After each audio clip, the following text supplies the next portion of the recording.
प्रशांत किशोर के जीत से क्या बीजेपी को लाभ हुआ या हानि देखा जा सकता है? देखिए, अभी शुरुआती में बोलचाल में हानि हुआ है, वास्तविक हानि नहीं हुआ है। बूथ मैनेजमेंट का जवाब बूथ मैनेजमेंट से ही दिया जा सकता है। ये बात साबित करने में प्रशांत किशोर जी सफल हो गए, तो वो एक जीत का एक फैक्टर रहा। अब इनके लिए देखा जाएगा कि ये दारू चालू कराने में बिहार में पहला बात ये रख पाते हैं या नहीं रख पाते हैं। ये एक बहुत बड़ा इशू है, क्योंकि ये अग्नि परीक्षा उन्होंने कहा था कि हम आएंगे तो दारू जो है सो चालू हो। तो बीजेपी से क्या चूक हुई, कैंडिडेट जो दिए वो, ये बात फैक्ट था कि लोग भांप गए कि कैंडिडेट बहुत कमज़ोर है। मैं कैमरा से भागना, मीडिया से बात नहीं करना, बात का जो लहजा और तरीका था वो लग रहा था कि वो बिल्कुल विधायक का जो एलिजिबिलिटी होना चाहिए वो बिल्कुल नहीं सूट कर रहा था। आरजेडी तीसरे नंबर की पार्टी हो जाएगी, ये इनके लिए और शॉकिंग चीज़ हो गया। तो ये थोड़ा सा तेजस्वी जी का जो रहा विदेश का भ्रमण, आंदोलन इतना बड़ा जब हो रहा था, देश में ज्वलनशील मुद्दे चल रहे थे और उस टाइम में वो यूरोप के टूर पर थे, वहाँ से जो तस्वीरें आ रही थी लोग चिढ़ रहे थे। प्रशांत किशोर की जीत में मोस्ट ऑफ पॉइंट फैक्टर क्या मानते हैं? यही 3 फैक्टर हैं, एक फैक्टर तो नहीं। पहला फैक्टर जैन जी का आंदोलन जंतर मंतर वाला, दूसरा अयोग्य कैंडिडेट का चयन बीजेपी के द्वारा, और तीसरा तेजस्वी जी का निष्क्रियता, अनमने ढंग से लड़े और वो शिथिल पड़ गए। तो ये जो फैक्टर रहे जो मुख्य भूमिका निभाया। क्या लग रहा है प्रशांत किशोर की जो प्रचंड जीत है, इसके पीछे क्या कारण हो सकता है? देखिए, 2-3 कारण। अगर कारण पर अगर विवेचना करेंगे तो सबसे पहले बात यह है कि पहले उन्होंने बहुत ही अदम साहस का परिचय दिया जी। और उनको चूँकि उनके कैरियर के लिए बहुत अहम चीज़ था। अगर वो हार गए होते प्रशांत किशोर जी, तो लोग उनको जिस तरीके से मजाक बनाते उनको, ये झेलने की शक्ति पहले उन्होंने इकट्ठा किया कि अगर हार भी जाएंगे तो हमको कैसे फेस करना है। तो अदम साहस का परिचय दिया उन्होंने चुनाव में, उपचुनाव में खड़ा होने का। दूसरा, इनका संयोग बहुत बड़ा फैक्टर काम किया। वो जंतर मंतर पर जो जैन जी का आंदोलन हुआ और उस पर लाठीचार्ज हुआ और उसके विरोध में जो पटना में भी लाठीचार्ज हुआ और गोली कांड हुआ, ये लोगों को मानसिकता, जो फ्लोटिंग बोट जो होता है, कैडर बोट के अलावा फ्लोटिंग बोट होता है जो इधर उधर वो शिफ्ट करता है और वही जीत और हार में कन्वर्ट कराता है। तो फ्लोटिंग बोट जितना था वो कन्वर्ट कर गया एक नए विकल्प की तलाश में। तेजस्वी जी का कैंडिडेट दे देना और उस पर निष्क्रिय हो जाना, लोगों के विश्वास ही इस बात का लगा कि ये खुद पहले ही हार मान ली। चूँकि अभी जो बयान सुनेंगे आप जी, उनके भी पार्टी के जो अधिकृत तौर पर जो कुछ लोग बयान दे रहे हैं, वो कह रहे हैं कि नहीं ये तो हम लोग, उनका 35 साल से सीट था, हम लोग मान के चले थे कि यहाँ हम लोग नहीं जीतेंगे। तो वो पहले ही हार मान चुकी थी आरजेडी की जो कैंडिडेट हैं। तो ऐसे में अब लोगों को लगा कि इनको टक्कर कौन दे सकता है। तो अति आत्मविश्वास के साथ, कॉन्फिडेंस के साथ और बूथ मैनेजमेंट का जवाब बूथ मैनेजमेंट से ही दिया जा सकता है, ये बात साबित करने में प्रशांत किशोर जी सफल हो गए। तो वो एक जीत का एक फैक्टर रहा।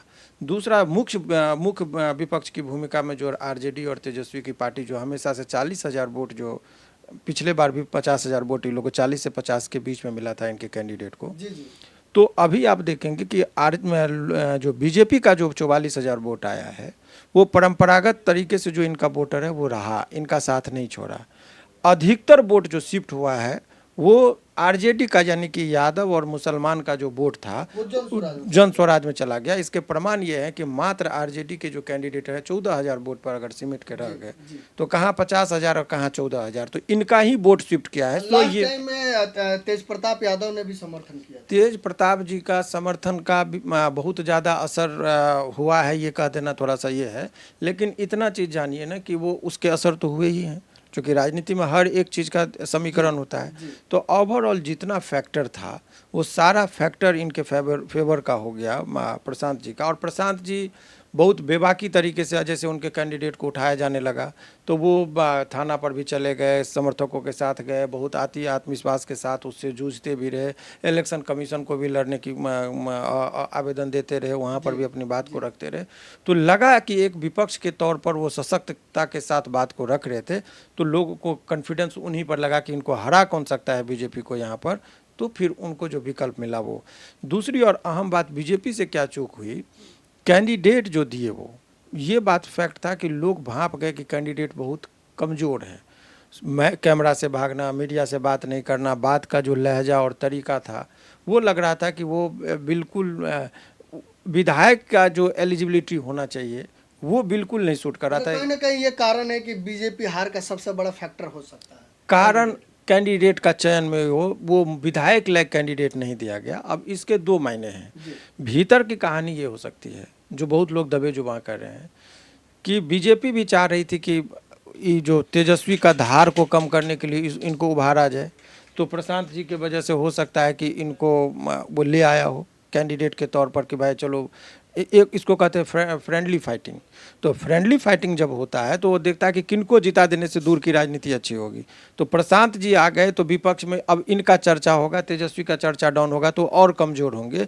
तो बीजेपी के फ्रेंडली फाइटिंग का भी असर हो सकता है। मतलब कहीं ना कहीं जो विपक्ष है उसको और कमजोर करने के लिए एक नए ऑप्शन का जन्म करना। ये तो होता है, ये लोगों में अब विश्वास तो जमाना कि प्रशांत भी कुछ कर सकते हैं। तो प्रशांत जी जब कुछ कर सकते ये कॉन्फिडेंस आएगा तो विपक्ष की भूमिका अभी जो अगर इस बार प्रशांत जी वहाँ नहीं रहते तो क्या होता है, रिएक्शन वाला वोट कहाँ जाता, आरजेडी में आता। तो आरजेडी जीती तो एक ही सेंटर जो बनता था वो तीसरा सेंटर बनने लगा, जिससे ये दोनों के लिए चुनौती है। विवेचना करने की बात है। बीजेपी को भी सोचना पड़ेगा कि उनके गढ़ में जो 40 साल से कोई नहीं हरा पाया था, वो लालू जी के प्रचंड जब बहुमत से जीते थे उस टाइम में भी बांकीपुर हमेशा से जो है सो बीजेपी के साथ रहा। उस गढ़ को यदि किला को ये ढा दिए तो बीजेपी भी आत्ममंथन करेगी। दूसरी बात कि आरजेडी तीसरे नंबर की पार्टी हो जाएगी, ये इनके लिए और शॉकिंग चीज़ हो गया। तो ये थोड़ा सा तेजस्वी जी का जो रहा विदेश का भ्रमण, आंदोलन इतना बड़ा जब हो रहा था, देश में ज्वलनशील मुद्दे चल रहे थे और उस टाइम में वो यूरोप के टूर पर थे, वहाँ से जो तस्वीरें आ रही थी लोग चिढ़ रहे थे। तो ये सब जो पारिवारिक जीवन में जब अपने बच्चों और वाइफ के साथ वो चले गए, तो राजनीति ये कहता है कि पहले 3-4 आदमी के लिए आप करोड़ों लोगों के भावना को आहत नहीं कर सकते हैं। तो वहाँ पर मुझे लगता है कि उनके व्यक्तिगत जीवन है, जाना भी चाहिए, जाते भी, लेकिन आके इस मूवमेंट को नहीं मिस करना चाहिए था। तो इस वजह से भी लोग सेंटर एक बना दिए और ये जो है सो भविष्य की राजनीति के लिए एक बहुत बड़ा एक समझिए कि लकीर हो गया अब दोनों पक्षों के लिए। प्रशांत किशोर के जीत से क्या बीजेपी को लाभ हुआ या हानि देखा जा सकता है? देखिए, अभी शुरुआती में बोलचाल में हानि हुआ है, वास्तविक हानि नहीं हुआ है। वास्तविक हानि तो मान लीजिए जो उनका मुख्यमंत्री या रहेंगे ही, वास्तविक हानि और इसलिए भी नहीं हुआ कि जो उनका जो रणनीति का एक पार्ट हो सकता है कि चलो प्रशांत को उभारेंगे तो तेजस्वी को और आरजेडी का डाउन होगा। और तेजस्वी जी का कोई प्रयास ही नहीं रहा इस चुनाव जीतने का। आपको लगता होगा कि इसमें कहीं कोई प्रयास नहीं, जो आदमी कैंडिडेट को दे देगा, मतलब कहीं ना कहीं बीजेपी को लाभ हुआ है। निश्चित तौर पर हुआ। उसके शिकार हो गए। इस तरह से एक तीर से दो शिकार किए हैं। बीजेपी हार के भी वो शिकार बना दिए तेजस्वी जी को। तो प्रशांत किशोर तो जीत चुके हैं, अगर वो विधानसभा में जाते हैं तो क्या उनको पूरा पावर मिलेगा या उनको जो है अलग थलग कर? नहीं, ऐसा कुछ नहीं। देखिए, विधायक के तौर पर पूरा पावर मिलेगा, बोलने का जो अवसर मिलता है विधानसभा में वो बहुत लिमिटेड मिलेगा इनको। तो वो उस टाइम में अपनी बात को कैसे रखते हैं, क्या प्रश्न पूछते हैं, बहुत ज़्यादा परिवर्तन तो नहीं ला सकते। वोटिंग के आधार पर विधानसभा में कोई भी जो मत लाता है तो प्रस्ताव ला सकते हैं ये, लेकिन प्रस्ताव पर बहस होगा, वोटिंग होगी, तब ये बैकफुट पर आ जाएंगे। सो चर्चाएं हो सकती है, वास्तविक रूप से ये बहुत कुछ परिवर्तन, अभी एक सिंगल आदमी बहुत कुछ नहीं कर सकता। जब विधानसभा में एक कैंडिडेट जब जाते हैं जीत कर तो वहाँ सीट की भी मार्जिन होती है कि आगे बैठ रहे हैं कि पीछे बैठ रहे हैं, आगे वाले की बात सुनी जाएगी, पीछे वाले को नज़रअंदाज कर दिया जाएगा। तो क्या प्रशांत किशोर जी को फ्रंट सीट मिलेगा या उनको भी बैक सीट? देखिए, आपको जानकारी, ऐसा कुछ नहीं है कि आगे पीछे से बैठने से कोई बहुत ज़्यादा परिवर्तन होता। विधायक हैं, माननीय उनके नाम में लग गया। इससे पहले प्रशांत किशोर जी पुकार सकते थे, अब आपको अदब से नाम लेना पड़ेगा। माननीय विधायक टर्म बोलना होगा, माननीय विधायक बांकीपुर प्रशांत किशोर जी, इस तरीके का टर्म को आपको यूज करना पड़ेगा और उनको बॉडीगार्ड मिलेगी, उनका रुतबा बढ़ जाएगा। एक जो अभी तक कोई एक देखिए अपने मेरिट पर जीते हैं, वो किसी के रहमो करम पर नहीं जीते हैं। तो ये जो है सो उनको चूँकि बहुत दिन से संघर्ष भी कर रहे थे तो जीते जो हैं वो इनके लिए बहुत ही समझिए कि बहुत बड़ी सफलता है। ये प्रशांत किशोर चुनाव जीत चुके हैं और चुनाव के समय में उन्होंने वादा किया था जनता से कि 3 महीने में फलना विकास करेंगे। क्या इन विकास के लिए सरकार उनको फंड दे पाएगी? नहीं, सबसे बड़ा तो उनका डिमांड जो अपने जो लिखे हुए थे, सबसे पहला ये बोले हैं कि हम दारू चालू करेंगे।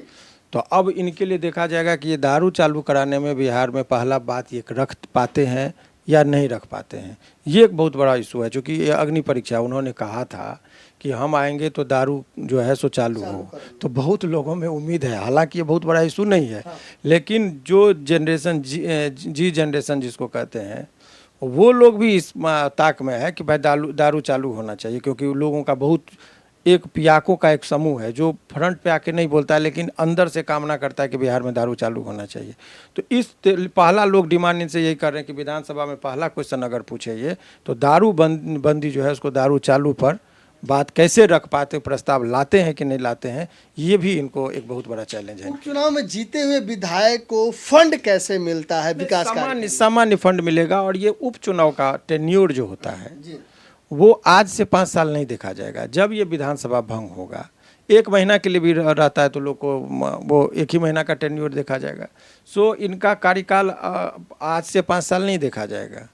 इनका कार्यकाल जो विधानसभा का चुनाव हुआ उसी कार्यकाल से अभी तक का इनका रेशियो माना जाएगा। सो और फंड वगैरह में जो सामान्यतः सभी विधायक को जितना मिलता है इतना इनको भी मिलेगा, और कोई विशेष पैकेज वगैरह की बहुत पूरे बिहार विधानसभा में जो बांकीपुर था, ये हॉट सीट था, इसको प्रशांत किशोर जीत चुके हैं। क्या इसका असर पूरे विधानसभा और पूरे देश पे पड़ सकता है? पूरा एक चर्चा तो हो गया। ये जीत प्रशांत किशोर के साथ साथ ये लगता है कि कॉकरोच जनता पार्टी का भी जीत है, क्योंकि वो वहाँ पर जब बैठे थे तो उन्हीं को लगता है कि हमने बीजेपी की नींव हिला दी, क्योंकि उनके राष्ट्रीय अध्यक्ष का जो क्षेत्र था 2000, 4000, 1000 से हारते तो लगता कि बहुत बड़ी हार नहीं, जहाँ 20,000 वोटों का अंतर हो, तो ये अपने आप में लगता, उनको भी अंदाज़ा नहीं था, बीजेपी के कैंडिडेट को भी और बीजेपी को भी नहीं अंदाज़ा था, तभी तो मिठाई बन रहे थे।